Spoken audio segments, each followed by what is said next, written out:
우리가 7월부터는 주기도문과 사도신경을 새로운 번역으로 바꾸려고 합니다.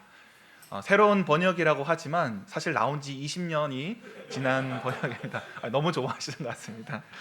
그런데 사실 우리가 그 성경이 20년 전쯤에 성경이 개역 개정으로 바뀔 때 사실은 성경의 변경과 함께 사도신경과 주기도문도 새로 이제 번역을 하게 되었었는데, 그때 이제 일부 교단들은 받아들이고 또 일부 교단은 또 이렇게 받아들이지 않은 상태로 시간이 흘러갔습니다. 근데 이제 그러다 보니 여러 가지 혼란스러운 점이 있는데, 또 우리의 상황에 맞게 또 새로운 언어로 또 새로운 고백으로 하나님께 나아갈 필요가 있을 것 같습니다.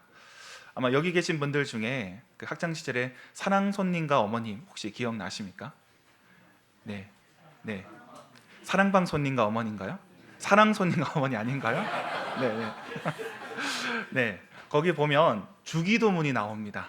그 오키 엄마가 이렇게 이제 사랑에 빠져서 또 그렇지만 인습에 인해서 결혼할 수 없는 상황 속에서 간절히 기도하는데, 그때 주기도문이 나오는데 사실 우리가 드렸던 주기도문과 동일합니다. 그러니까 90년 전, 거의 이제 100여 년 전 문학 작품에 나오는 그 말들로 우리가 고백을 하고 있는 것이죠. 사실 이제 그 당시에 또 믿음의 선배들의 언어로 고백했다면, 또 오늘 우리는 우리 시대의 언어로 또 이 믿음을 새롭게 고백할 필요가 있습니다. 그래서 우리가 6월 한 달간은 주일에는 주기도문을, 그리고 수요 기도회에서는 사도신경을 살펴보려고 합니다. 오늘은 그 첫 번째 시간으로 주기도문을 함께 나누고자 합니다. 오늘 우리가 읽은 본문의 앞부분, 그 6장의 전반부를 살펴보면 제자들이 예수님께 찾아옵니다. 그리고 예수님께 기도를 가르쳐 달라고 청하는 장면이 있습니다. 여기 이제 가르치시는 분들이 많으실 겁니다. 교사로 또 교수로 섬기시는 분들이 계실 텐데, 학생이 찾아와서 가르쳐 달라고 하는 일이 흔한 일입니까? 흔치 않은 일입니까? 네, 흔치 않은 일입니다. 네, 학생이 찾아와서 가르쳐 달라, 이거는 보통 일이 아닙니다. 무언가 일이 있다는 것이죠. 대체로는 학생이 말하지 않아도 스승이 알아서 다 떠먹여 줍니다. 그런데 제자들이 예수님께 찾아와서 여쭈어 보는데, 병 고치는 법이라든지 귀신 쫓는 법이라든지 또는 무리를 걷는 법이라든지 여러 가지 눈에 띄는 그런 기적을 구하지 않고 오늘 기도에 대해서 묻고 있습니다. 어찌 보면 제자들이 보기에 예수님의 수많은 그 사역들 가운데 그들이 진정으로 배워야 할 것이 바로 기도, 그 사역의 원동력이 기도에 있다고 보았던 것이죠. 제자들은 예수님을 따라가는 그 과정 속에서 기도야말로 중요하다는 것을 알고 있었습니다. 그래서 그분의 기도를 배우고자 했습니다. 그런데 이 주기도문의 위치만 봐도 사실 그 중요성이 드러나고 있습니다. 우리가 예수님께서 산상수훈의 말씀으로 또 하나님 백성들의 법을 가르쳐 주고 계신데요, 마태복음 5장과 6장과 7장에 거쳐서 또 그렇게 말씀을 선포하십니다. 그런데 그 말씀의 중앙에 위치한 부분이 바로 주기도문입니다. 어찌 보면 이 말씀의 가장 봉우리에 주기도문이 배치되어 있는 것이죠. 그런 가운데 우리가 이 말씀을 통하여서 우리가 어떻게 하나님께 기도할 것인가, 어떻게 주기도문을 고백할 것인가 생각해야 한다는 것입니다. 그런데 우리가 이토록 중요한 기도를 매주 고백하고 있습니다. 제가 세어보니까요, 우리가 일주일에 한 번씩만 고백해도 1년이면 50번이고요 10년이면 500번이고요 20년이면 1000번입니다.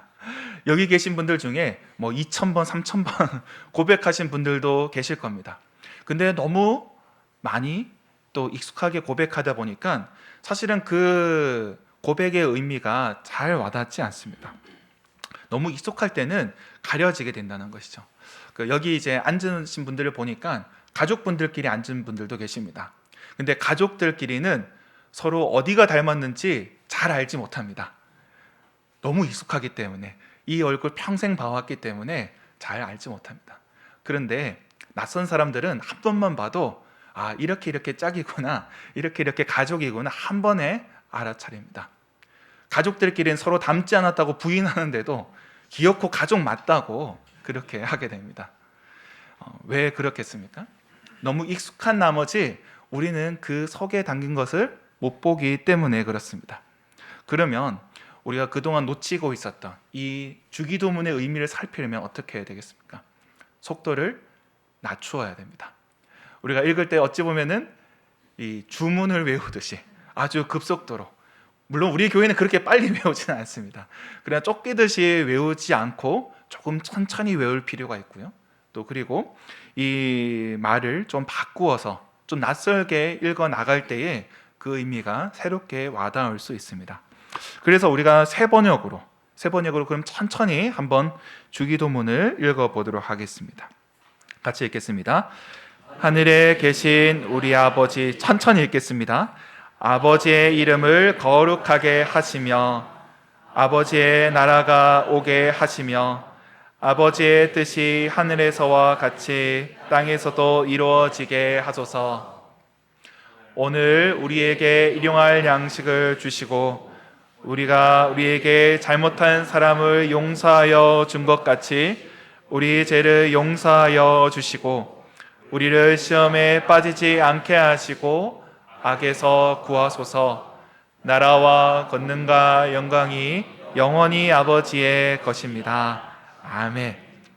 조금은 낯설지만 그러나 그 의미가 더 살아나게 됩니다. 근데 이 주기도문을 살펴보면은 크게 5가지 또는 6가지의 청원으로 나눌 수가 있습니다. 하소서, 주소서, 이런 구하는 그런 말들이 5개, 6개가 있다는 것이죠. 그런데 그 첫 번째가 아버지의 이름을 거룩하게 하소서입니다. 물론 직역하면 당신의 이름을 거룩하게지만 우리가 이제 감히 하나님을 당신으로 부르는 것이 조금 이렇게 조심스럽기 때문에 때로는 이 당신이라는 표현이 이렇게 긍정적인 때만 쓰이는 게 아니라서 이를 아버지라 번역을 했습니다. 그런데 하나님을 아버지로 이렇게 친근하게 부르면서 기도를 시작하게 되는데 그 첫 번째 간구는 결코 가볍지만은 않습니다. 무거운 현실을 드러내고 있습니다. 사실 간구라는 것은 현재 상황이 그렇지 않다는 것을 가리킵니다. 여러분들은 기도하실 때 이미 받은 것을 놓고 기도하십니까? 우리는 이미 받은 것, 갖고 있는 것을 구하지 않습니다. 여기 이제 결혼하신 분도 계실 겁니다. 이미 배우자가 있습니다. 결혼 전에는 어떻습니까? 배우자를 놓고 기도합니다. 간절히 기도합니다. 그래서 하나님께서 믿음의 배우자를 주셨습니다. 그런데 결혼을 하고 나서도 배우자를 주실 것을 놓고 간절히 기도하십니까? 그렇지 않으시죠? 그러면 문제가 생긴 겁니다. 네, 우리가 이미 갖고 있기 때문에 기도할 필요가 없는 것이죠. 그러면 우리가 간구해야 된다는 것은 무엇입니까? 지금 상황이 그렇지 않다는 것입니다. 그러면 이 간극, 우리가 지금 처한 상황과 원하는 상황의 차이가 있다는 것이죠. 이 간격이 우리를 고통스럽게 하는 것입니다. 견디지 못하게 하는 것이죠. 그 간격을 이어가는 것이 기도라 할 수가 있습니다. 우리는 마땅히 그래야만 하는 당위가 있는데 현실은 그러지 못하다는 것입니다. 그렇다면 이 첫 번째 청원이 함축하는 바, 하나님의 이름이 거룩할 것을 놓고 기도하는 것은 지금 하나님의 이름이 거룩히 여김을 받지 못하다는 뜻입니다. 그 이름이 더럽혀졌다, 그 이름이 함부로 쓰여지고 있다, 이것이 우리가 처한 기도의 현실이라 할 수가 있습니다. 그렇다면 무엇이 하나님의 이름을 더럽힌 것입니까? 누가 하나님의 이름을 거룩하지 못하게 한 것입니까? 에스겔서 말씀에 그 단서가 있습니다. 에스겔서 36장 22절과 23절의 말씀, 글씨가 너무 작네요. 제가 말씀을 받들어 읽겠습니다. 그러므로 너는 이스라엘 족속에게 이르기를, 주 여호와께서 이같이 말씀하시기를, 이스라엘 족속아 내가 이렇게 행함은 너희를 위함이 아니요 너희가 들어간 그 여러 나라에서 더럽힌 나의 거룩한 이름을 위함이라. 여러 나라 가운데서 더럽혀진 이름 곧 너희가 그들 가운데서 더럽힌 나의 큰 이름을 내가 거룩하게 할지라. 내가 그들의 눈앞에서 너희로 말미암아 나의 거룩함을 나타내리니 내가 여호와인 줄을 여러 나라 사람이 알리라. 주 여호와의 말씀이니라. 아멘. 사실 이 말씀은 포로들에게 주신 말씀입니다. 에스겔 선지자는 포로로 잡혀간 상황 속에서 함께 끌려간 또 포로들에게 말씀을 전합니다. 근데 포로로 끌려갔을 때 사실은 그 상황이 참 쉽지만은 않았을 것입니다. 살아가는 것도 녹록하지 않지만 그러나 그들로 하여금 고통스럽게 했던 것은 하나님에 대한 모욕, 저주, 조롱 이런 것들이었습니다. 이방인들이 어떻게 놀렸겠습니까? 너희가 그렇게 하나님을 섬긴다면서 너희는 하나님께 버림받았나 보다. 아니 하나님이 참 하나님 맞으시냐? 이런 소리를 들었을 것입니다. 너희 그 잘하는 노래 있지 않냐? 그 하나님 찬양하는 거 신나는 노래 한번 불러봐라. 이렇게 시키기도 했습니다. 이러한 상황 속에서 하나님의 이름이 모욕받고 조롱당하고 또 이 비웃음거리가 되어 버렸습니다. 이러한 상황 속에서 하나님의 이름이 더럽혀졌다. 그들은 그렇게 생각했습니다. 그런데 하나님께서는 에스겔을 통해서 어떻게 말씀하십니까? 이방인들이 더럽힌 것이 아니라 너희가 더럽혔다고 말씀을 하고 있습니다. 하나님의 이름이 조롱거리가 되고 가벼운 말장난 속에 흩어지고 있습니다. 그러나 그것이 하나님의 이름을 거룩하지 못하는 것이 아니라 너희가 나의 이름을 더럽혔다. 그렇게 말씀하는 겁니다. 그런데 이게 어찌 된 일이겠습니까? 사실 이스라엘 백성들은 하나님의 이름을 아주 거룩하게 여겼습니다. 심지어 그 이름을 함부로 입에 담는 것을 꺼려 이름을 잃어버릴 정도였습니다. 하나님의 이름을 성경에 기록하지만 그 발음하는 법을 잊어버렸습니다. 너무도 조심스럽기 때문에 그러했는데 어떻게 이들이 하나님의 이름을 더럽게 했겠습니까? 사실 하나님의 백성으로 범죄하고 하나님의 백성으로 죄를 지은 그 모든 것들, 불의와 탐욕으로 하나님의 백성으로 살아가지 못한 것들, 그 산 가운데 거룩함을 드러내지 못한 것이 바로 하나님의 거룩함을 가린 것이라 할 수가 있습니다. 사실 이러한 상황은 예수님 당시에도 마찬가지입니다. 이 기도, 주 기도문은 예수님의 상황 속에서 또 이해해야 합니다. 그 당시에도 하나님의 이름은 여전히 더럽혀졌다는 것을 가리키고 있습니다. 당시 유대는 로마의 지배를 받고 있습니다. 하나님의 백성이지만 이방 민족의 종살이를 하고 있습니다. 하나님을 섬기는 것이 아니라 로마 황제를 섬겨야 했습니다. 그들의 성전은 타락했고 또 제사장들은 이름만 제사장이지 사실상 또 이방인과 다를 바 없었습니다. 바리새인들은 율법의 준수를 강요했지만 율법의 목적은 상실한 채 문자적인 준수에 목을 메었습니다. 이러한 상황 속에서 하나님의 이름은 거룩할 수 없다는 것입니다. 하나님의 이름으로 불의한 자들을 축복하고 하나님의 이름으로 부패한 성전에서 제사 드리고 하나님의 이름으로 연약한 자들에게 율법을 강요하는 것, 이것은 하나님의 이름을 더럽히는 일이었습니다. 그런데 이러한 상황이 오늘날에도 이어지고 있습니다. 예수님 당시부터 오늘에 이르기까지 변하지 않았다는 것입니다. 만일 그 상황이 변하였다면 우리는 주님의 이름을 거룩하게 해달라는 그 간구는 빼고 기도를 드릴 것입니다. 그런데 오늘 우리가 주기도문을 드릴 때마다 여전히 이 간구를, 이 청원을 주님께 올려드립니다. 그렇다면 무엇이 감히 주님의 이름을 더럽히는 것이겠습니까? 오늘날 이 시대 가운데 하나님의 이름을 더럽히는 것이 무엇이겠습니까? 우리가 이제 온라인이나 이런저런 커뮤니티들을 보면 기독교에 대해서, 하나님에 대해서 또 조롱하는 글들을 많이 보게 됩니다. 사실 우리가 일상에서도 신앙에 대해서 나누게 되면 격하게 반응하는 사람들이 있습니다. 하나님에 대해서 또 욕하고 또 대적하는 그런 사람들도 있습니다. 그래서 때로는 그런 것들을 듣고 있다 보면 이렇게 마음이 욱 하고 이제 올라오게 됩니다.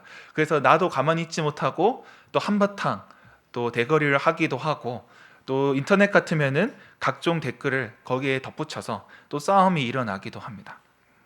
그런데 우리가 거기에 댓글을 달고 또 더 나아가서 손해배상을 청구하고 또 명예훼손이든 실력행사든 무엇인가 한들 그것이 하나님의 이름을 거룩하게 하는 것이겠습니까? 실제로 이를 위해서 어떤 단체를 꾸리고 활동을 하는 분들도 있습니다. 악의적인 댓글에 소송을 하는 사람들, 그런 분들도 분명히 있습니다. 그런데 그러한 일들이 하나님의 이름을 더럽히는 것이 아니라는 것입니다. 오늘 하나님께서 에스겔을 통해 말씀하신 것은 너희가 내 이름을 더럽혔다. 그렇게 말씀하십니다. 비록 우리는 하나님의 이름을 함부로 말하지도 않습니다. 하나님의 이름으로 우리가 맹세하는 일이 그렇게 많지도 않습니다. 그런데 그 이름을 더럽힌 것이 우리라는 것입니다. 하나님의 백성이 더럽혔다는 것입니다. 제사를 지내지만 하나님을 섬긴다고 하지만 이방 땅에 쫓겨난 유대인들, 그들은 범죄함으로 또 하나님의 거룩함을 드러내지 못하였습니다. 우리도 마찬가지인 것이죠. 하나님을 섬긴다고 하면서 그분의 거룩함을 드러내지 못할 때 우리는 그분의 거룩함을 가리는 자들이 되는 것입니다. 그런 가운데 하나님을 섬긴다는 자들이 거룩하지 않은 일에 거룩하다 이름을 붙입니다. 하나님의 역사가 아닌 것에 하나님의 역사라고 선언합니다. 높아지고자 하는 자신의 욕망을 하나님의 뜻인 양 그것을 속이고자 합니다. 이 모든 것들이 하나님의 이름을 욕보이는 것입니다. 그러니까 보면은 믿지 않는 자들이 하나님을 욕보이는 것이 아니라 오히려 믿는 자들이 함부로 주님의 이름을 참칭하고 또 그 이름으로 행하는 것이 하나님을 욕되게 한다는 것입니다. 그러므로 우리가 인터넷에서 기독교에 대해 욕하고 세상 사람들이 말하는 것 그것이 중요한 것이 아니라 우리의 삶 가운데 우리의 신앙 가운데 주님의 이름을 가리운 것이 아닌지 돌아보아야 한다는 것입니다. 사실은 이 말씀은 이러한 명령은 주님께서 처음부터 주셨던 명령입니다. 하나님께서 십계명을 허락하여 주셨을 때 그 3계명이 바로 내 하나님 여호와의 이름을 망령되게 부르지 말라 하였습니다. 하나님의 이름을 망령되게 부르지 말라. 하나님의 이름을 함부로 사용하지 말라는 것이죠. 그런데 우리가 원하는 일들, 우리의 인간적인 일들에 하나님의 이름을 붙이는 것이 망령된 일이라는 것입니다. 그러므로 우리는 아버지의 이름으로 하는 것들이 과연 하나님 아버지를 위한 것인지 살펴보아야 합니다.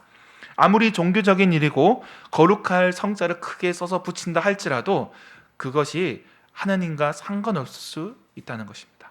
심지어 교회가 일을 할 때에도 하나님과 상관없는 일을 할 수가 있습니다. 이러한 예는 역사 속에서 찾을 수가 있습니다. 한 10년, 20년 전인 것 같습니다. 백투 예루살렘 운동, 이런 운동이 있기도 했습니다. 선교를 통해서 예루살렘까지 가자, 이런 운동이었었는데요. 근데 사실 예루살렘까지 가자 이런 운동이 처음 등장한 것은 아주 오래전 일입니다. 중세 십자군 전쟁 때 이미 유행했던 이야기입니다. 하나님의 이름으로 성지를 회복하자, 무슬림에게 정복된 또 그 성지를 회복하자 이런 주장은 이미 몇백 년 전에 나왔던 이야기입니다. 그런데 이 일들을 위해서 수많은 사람들이 이스라엘로 예루살렘으로 달려갔습니다. 사실 유럽에 있던 수많은 사람들, 지금처럼 교통편이 좋은 것도 아닙니다. 그 여정 가운데 수많은 사람들이 또 병을 앓거나 목숨을 잃을 수도 있습니다. 더군다나 성지 순례가 아니라 전쟁터로 나아갑니다. 살아온다는 보장도 없는 그 길에 수많은 사람들이 하나님의 이름으로 그 길을 나섰습니다. 어느 정도 성과를 보이는 것 같았지만 그러나 시간이 지나면서 달라지기 시작합니다. 처음 시작할 때는 거룩한 군대였었는데 하나님의 뜻을 받든다는 군대였었는데 시간이 지나 오히려 하나님과 상관없는 그런 군대가 되어버립니다. 제4차 십자군 때 일입니다. 이 몇 차에 걸쳐서 또 교황이 십자군을 소집하면 그 군대가 예루살렘으로 갔었는데요. 이 4차의 경우에는 그 과정이 순탄치 않았습니다. 그 과정 속에서 이들이 기독교 국가들을 약탈하는 일이 벌어지게 됩니다. 이 십자군이 결성되어서 이제 가야 되는 상황인데 재정적으로 부족하게 되었습니다. 그럼 이것을 어떻게 해야 될까요? 이 재정적인 문제를 타개하고자 어떤 일들을 벌였냐 하면 기독교 국가들을 약탈하여서 그 재정 문제를 충족하기 시작을 합니다. 그 과정이 얼마나 참혹했던지 이들을 소집했던 교황이 이들을 파문시켜 버립니다. 너희는 기독교인도 아니다. 하나님의 이름으로 또 군대가 모였고 또 목숨을 걸고 그 길을 나섰지만 그러나 하나님과 상관없는 자들이라 그렇게 여겨지게 된 것입니다. 하나님의 이름으로 모였지만 결국 실패로 끝났던 것이죠. 그런데 그뿐만이 아닙니다. 사실은 우리 인간이 하는 모든 일들 가운데 하나님의 이름을 갖다 붙일 때가 있습니다. 심지어 예전에는 어떻습니까? 왕권을 또 강조하기 위해서 이 왕위는 하나님이 허락하신 것이다. 하나님이 세우신 것이다. 그러니 이를 대들지 말라. 이렇게 왕의 권위를 세우는데 하나님의 이름을 들먹이기도 했습니다. 그뿐만이 아니라 우리 인간이 하는 여러 가지 일들 가운데 아버지의 이름을 거기에 붙인 일들이 얼마나 많이 있습니까? 아버지의 이름으로 오늘날에도 대단한 일들을 하고자 하는 사람들이 있습니다. 그런데 그 일들을 하면은 하나님께서 영광 받으실 것처럼 그렇게 이야기를 하지만, 그러나 과연 그것이 하나님의 일인지 살펴보아야 한다는 것입니다. 그분들의 열정은 존중하지만 그러나 대단한 프로젝트와 계획으로 하나님께 영광 돌릴 수 있는지 살펴보아야죠. 그러한 계획이 성공한들 과연 주님의 이름이 높아지는 것인지 아니면 우리의 이름이 높아지는지 생각해야 합니다. 때로는 대단한 일을 하는 것이 우리의 대단한 욕망을 드러내는 것일 수도 있습니다. 우리의 힘으로 하나님의 일을 하자는 것, 어찌 보면 우리가 하나님과 같이 되겠다는 그런 유혹일 수도 있습니다. 우리 힘으로 하게 된다면 무슨 기도가 필요가 있겠습니까? 그것이 어떻게 하나님의 일이겠습니까? 우리의 일이 될 뿐입니다. 그러므로 우리는 아버지의 이름을 함부로 내세워서는 안 됩니다. 우리는 죄인이고 우리는 주님의 뜻을 감당할 능력이 없다는 것을 인정해야 됩니다. 때로는 우리가 주님을 위해 한다고 하지만 그 속에는 우리의 내밀한 욕망이 담겨 있고 또 어찌 보면 우리의 이기심마저도 그 속에 포함될 수 있다는 것을 인정해야 한다는 것입니다. 우리의 한계를 인정할 때, 우리로서는 할 수 없다는 것을 받아들일 때 우리의 기도는 새로워지기 시작합니다. 그제서야 주기도문이 시작될 수 있다는 것입니다. 하나님의 이름이 욕되게 여겨지는 상황 속에서, 아니 우리가 그분의 이름을 먹칠한 상황 속에서 우리는 할 수 없지만 주님께서 그 이름을 거룩하게 하여 주시기를 간구해야 한다는 것입니다. 우리가 우리의 욕망을 포장하기를 그치고 또 주님의 이름이 거룩하게 되기를 구할 때 하나님께서는 자기를 위해 역사하기 시작하십니다. 우리 기도의 주어는 바로 하나님이시기 때문입니다. 기도는 내가 이렇게 하겠습니다, 내가 저렇게 하겠습니다, 나의 결단과 다짐을 고백하는 자리가 아닙니다. 하나님께서 이루어 주시기를 구하는 자리입니다. 그렇다면 이 기도의 주어는 누구이겠습니까? 하나님이 되신 것이죠. 하나님께서 행하신다는 것입니다. 하나님께서 자기의 이름을 거룩하게 하신다는 것입니다. 하나님께서는 자기 이름을 거룩하게 하시는데 특별히 이 말씀을 자기 백성들에게 허락하여 주십니다. 사무엘상 12장 22절 말씀을 같이 한번 읽어보겠습니다. 여호와께서는 그의 크신 이름을 위해서라도 자기 백성을 버리지 아니하실 것이요. 아멘. 비록 백성들이 범죄하였고 잘못했다 할지라도 그러나 하나님께서는 자기 이름을 위하여 자기 백성을 버리지 않겠다고 위로하십니다. 하나님께서 스스로 구원을 베풀어 그들을 건지시겠다고 말씀하고 계십니다. 그렇다면 오늘 우리는 이 시대 가운데 하나님의 역사를 구해야 합니다. 자기 백성을 버리지 아니하신 하나님, 그 이름을 위하시는 주님께서 역사하여 주실 것을 구해야 됩니다. 그리고 동시에 이 시대 속에서 하나님의 역사와 상관없는 그 모든 일들에 대해서 우리는 거부해야 합니다. 하나님의 이루어지는 모든 불의와 죄악을 거부하고 또 그것이 하나님과 상관없다 여겨야 합니다. 자기 욕망에 하나님의 이름을 붙이는 모든 시도를 거부해야 합니다.